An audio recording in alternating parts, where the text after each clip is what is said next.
This is that garage door for the front side, the inside. There's going to be one on the outside like that.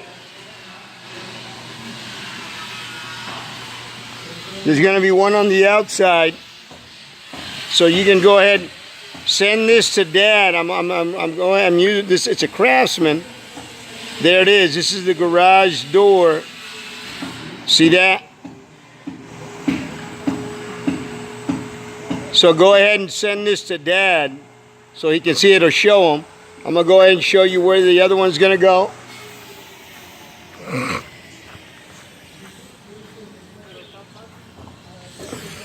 The other one's going to go right here, just like that one.